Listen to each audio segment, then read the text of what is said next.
Bienvenidos nuevamente a su programa Opinión en Jaque. Seguimos con el estudio de la Segunda Venida y hoy continuamos el acercamiento a Segunda Tesalonicenses a través del método analítico que nos facilita conocer en detalle el pensamiento del texto. Si ustedes recordarán, en el método sintético dimos el tema general y cómo se dividen los tres capítulos en ideas muy claras, ¿no es cierto? Y el capítulo 3 en el cual vamos a profundizar las ideas se basa en el mal testimonio de la iglesia por aceptar una idea equivocada sobre la segunda venida. O sea, corromper el pensamiento doctrinal sobre la segunda venida facilita introducir prácticas equivocadas en la iglesia. ¿Ya? Prácticas que dan un mal testimonio o afectan nuestra relación con Cristo. Bajo este marco entonces del capítulo 3 vamos a ver lo siguiente, ¿no? Aquí yo tengo mi guía en mi computadora, así que me disculparán que esté bajando la vista, pero es necesario que lo haga. Y les pido a ustedes que abran su Biblia en el capítulo 3 de 2 Tesalonicenses y vean cómo empieza, ¿no? Dice, por lo demás, hermanos, aquí Pablo entrelaza la aplicación de la persecución de la iglesia, la señal suprema de la aparición del anticristo, con la práctica pública que tenemos como creyentes. Dice, orad por nosotros. Empieza pidiendo a la iglesia que permanezca en la oración por la difusión del Evangelio. Porque miren lo que dice, para que la palabra del Señor corra y sea glorificada, así como fue entre vosotros. O sea, hay un mandato, aquí tenemos, un mandato de orar por Pablo, Silas y Timoteo. Y nosotros pondríamos el mandato de orar por los difusores del Evangelio, ¿no? Por el querigma, o sea, por la predicación del Evangelio. Querigma es la palabra griega que se utiliza para hablar de la proclamación del Evangelio. Y el primer propósito, el primer para qué, indica difusión y éxito de la evangelización, para que la palabra del Señor corra y sea glorificada, así como lo fue entre vosotros. O sea, el mismo modelo de evangelización por obra del Espíritu Santo en Tesalónica desea que se reproduzca en otros lugares. Por eso oramos. Entonces la iglesia comienza a orar en esta expectativa de evangelización mientras espera la segunda venida para que otras personas conozcan el Evangelio. Luego el siguiente propósito dice, y para que seamos librados de los hombres perversos y malos, porque no es de todos la fe. Aquí viene entonces la siguiente parte de la oración. El siguiente propósito de la oración, protección en medio de la persecución o protección de la persecución. Y explica por qué no es de todos la fe. Entonces vean ustedes que vamos conociendo minuciosamente este aspecto de permanecer en la doctrina a través de la intercesión, con mantener el propósito de la iglesia en la evangelización, el éxito que va a tener la iglesia en medio de la persecución, y luego pasamos a otro aspecto que se ve en el verso 4 que dice, y tenemos confianza respecto a vosotros en el Señor. La confianza en el Señor de la obediencia de la iglesia. Porque sigue diciendo, en que hacéis y haréis todo lo que os hemos mandado. O sea, Pablo tiene confianza de que ellos hacen y haréis lo que os hemos mandado. O sea, de acuerdo a la doctrina que han recibido sobre la segunda venida, tienen que manejar la práctica en la iglesia. O sea, la práctica, dice, de la conducta de la iglesia en medio de la sociedad. Muy bien, bajo ese criterio vamos a seguir examinando, dice. Dice, y el verso 5 dice, y el Señor, dice acá,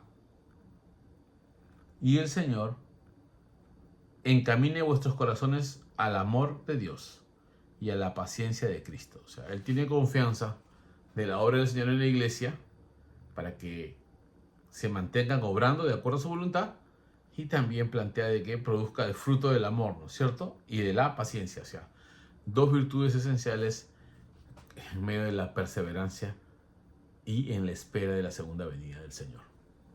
Entonces aquí Pablo está relacionando de manera clara el pensamiento, ¿no? Luego hay otro punto que va a surgir en el verso 6. Pero os ordenamos, hermanos, miren, dice, por lo demás, hermanos, es un punto clave. Ahora viene, pero os ordenamos, hermanos, o sea, hay un contraste. Ustedes saben que la palabra pero es un adverbio que va a enfrentar el argumento anterior con el siguiente, ¿no? Así como les pido orar por la difusión del Evangelio, ¿no? Y hay una confianza en la permanencia en la doctrina gracias a la obediencia, ahora se plantea lo siguiente. Dice, vamos a leerlo. Dice, Pero os ordenamos, hermanos, en el nombre de nuestro Señor Jesucristo, que os apartéis de todo hermano que anda desordenadamente y no según la enseñanza que recibisteis de nosotros.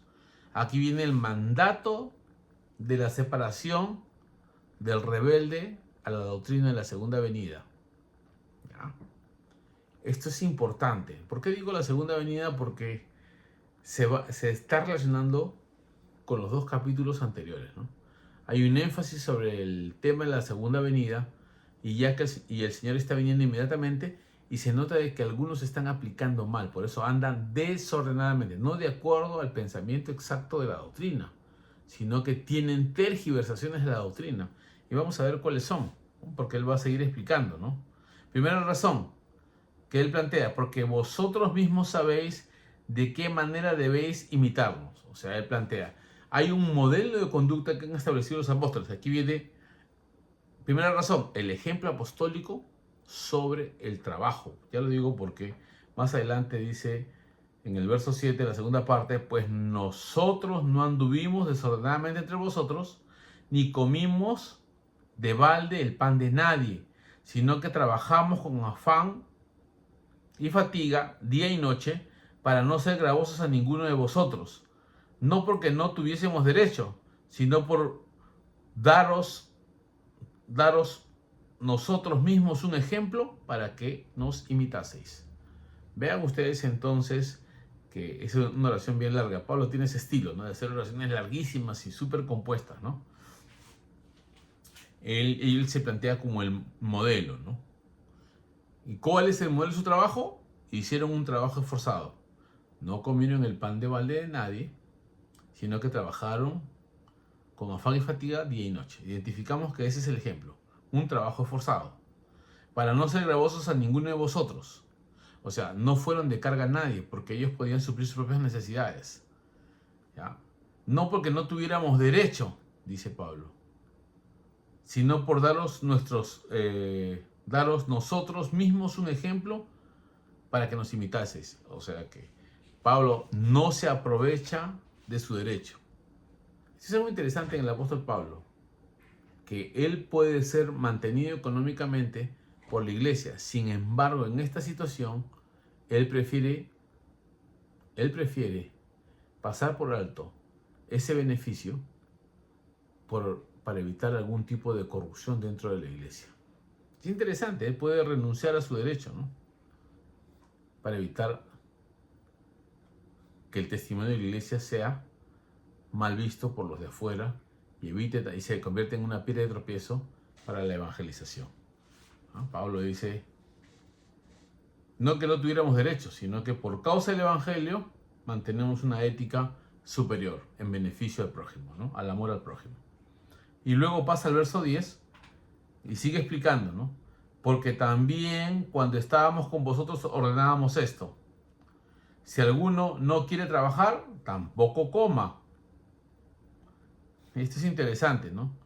Hemos visto que hicieron un trabajo esforzado, no fueron carga a nadie, ¿ya? Se valían por sí mismos, no se aprovecharon de su derecho, o sea, ¿ya?, y practicaron sus propias enseñanzas. O sea, él no le exige a nadie algo que él no haya hecho primero, ¿no? Él estaba trabajando, por consiguiente demanda que la gente se esfuerce en trabajar. Vean la siguiente razón que se ve en el verso 11. Porque oímos que algunos de entre vosotros andan desordenadamente, no trabajando en nada. Aquí viene. Parece expresarse claramente, bueno, hay una consecuencia del pensamiento anterior, de los dos capítulos anteriores sobre la segunda venida, que algunos han dicho, ya el Señor está tan cerca que ya no tenemos que trabajar. Y ese efecto está demoliendo el testimonio de la iglesia, porque algunos se han dado a la pereza, a la ociosidad. O en otros casos han malinterpretado entonces el texto diciendo, ya no debemos trabajar porque el Señor viene. Por consiguiente esperamos en Él. Entonces, ¿de qué van a vivir? Y ahí explica Pablo. Dice ahí, sino entremetiéndose en lo ajeno. Aquí vemos que la segunda razón que plantea es el mal ejemplo de los rebeldes. Porque no trabajan, se aprovechan de otros hermanos. Porque para existir, mientras el Señor viene, van a necesitar alimentarse y se entremeten en el ajeno. ¿Ya? Eso es algo importante. Ellos están tratando de ¿qué? De vivir del bienestar económico de otros.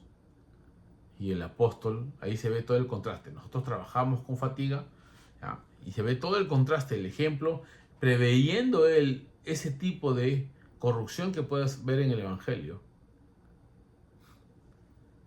Que algunos no vivan del Evangelio, ¿no? Sino que se aprovechen del Evangelio para vivir de otros. El apóstol dice, no, tenemos que plantear un código de ética sobre el trabajo. Y luego pasa al verso 13, ¿no? Bueno, el verso 12. Dice, a los tales mandamos y exhortamos por nuestro Señor Jesucristo que trabajando sosegadamente coman su propio pan. Entonces el tercer aspecto del mal ejemplo de los rebeldes es que la exhortación para que trabajen para suplir sus necesidades. 1. No trabajan. 2. Se aprovechan de los bienes ajenos para poder subsistir. Entonces Pablo le dice, no, trabajen ustedes y suplan sus propias necesidades. Mientras esperamos al Señor, nosotros debemos mantener nuestras labores cotidianas para nuestro sustento, educación, la vida común que se da, porque no sabemos cuándo va a aparecer. No quiere decir que nos desligamos de las responsabilidades sociales que tenemos. Educación, estudio, trabajo, responsabilidades como los derechos civiles, nuestra, digamos, en este caso, civismo, que tenemos que cumplir con las elecciones y todos los deberes propios de la vida cotidiana. Nosotros debemos dar buen testimonio en ese campo. Muy bien. Luego de esto, el apóstol va a exhortar a la iglesia en el verso 13, la perseverancia en hacer el bien. Le dice, vosotros hermanos, no os canséis de hacer el bien. Y esto implica entonces trabajar sosegadamente, ¿ya?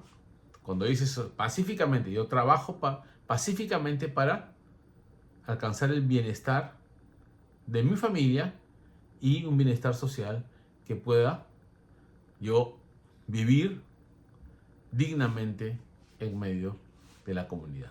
Esto es importante porque algunos olvidan este aspecto del testimonio, ¿no? No es que me dedico a una sola tarea y me olvido lo demás, no. Hay un ejemplo que es imprescindible.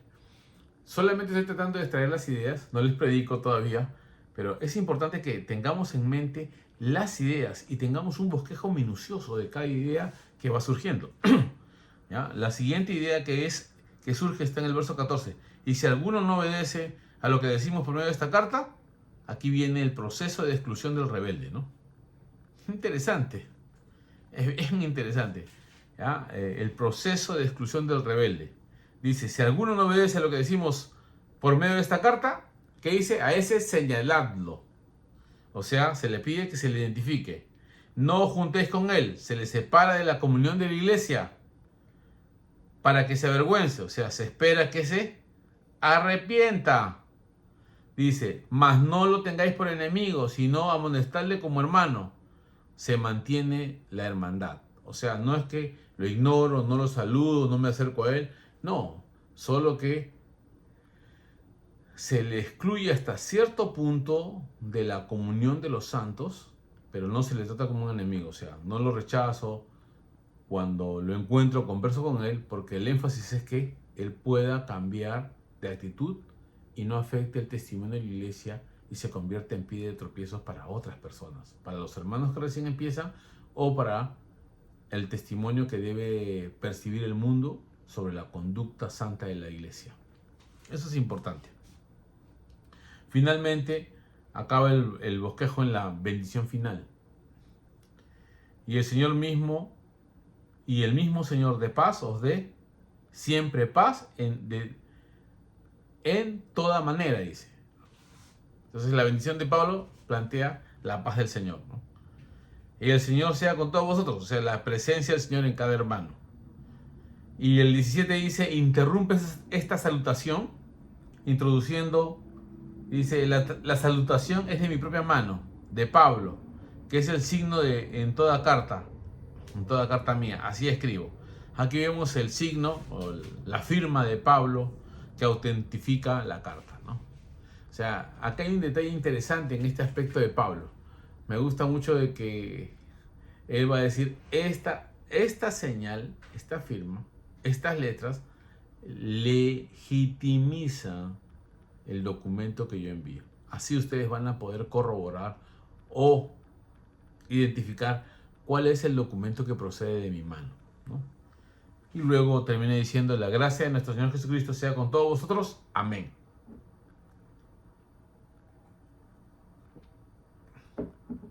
Entonces, la última parte de la bendición es la presencia del Señor en cada hermano. Y así conocemos en detalle todo el aspecto del capítulo 3. El método analítico entonces nos da un bosquejo minucioso. Ustedes ya saben, siguiendo la lógica, ¿no? Hay el mandato de la separación del rebelde a la doctrina. Está dentro del marco del mal testimonio que puede dar la iglesia por corromper la doctrina sobre la segunda venida. Y se ve una práctica exagerada. Aquí les digo que ha habido algunas sectas, como la secta que planteó que Dios venía y les hizo construir un arca, y los promotores hicieron que les entreguen todos sus bienes, todo su dinero, y los dejaron abandonados en una casa, digamos, en un sótano, sin recursos porque el Señor ya venía y ellos se desaparecieron con todas sus cosas. No te dejes engañar. Lo digo como advertencia. Si tú tienes una buena doctrina, un buen conocimiento sobre la segunda venida, vas a tener una buena práctica de vida que te va a dar una expectativa correcta y adecuada sobre la segunda venida. Y ni el sufrimiento te va a hacer perder la perspectiva, porque puede que pasemos dificultades o situaciones difíciles, pero el Señor nos va a guardar para mantenernos en la verdad, porque hacemos y obedecemos su voluntad. Así que les agradezco. La próxima semana estaremos hablando sobre el método teológico, ¿no? Para que veamos cómo se juntan las verdades que expresa segunda de Tesalonicenses sobre la segunda venida del Señor. Muchas gracias. Hasta aquí ha sido un placer. Nos vemos el siguiente martes. Dios los bendiga.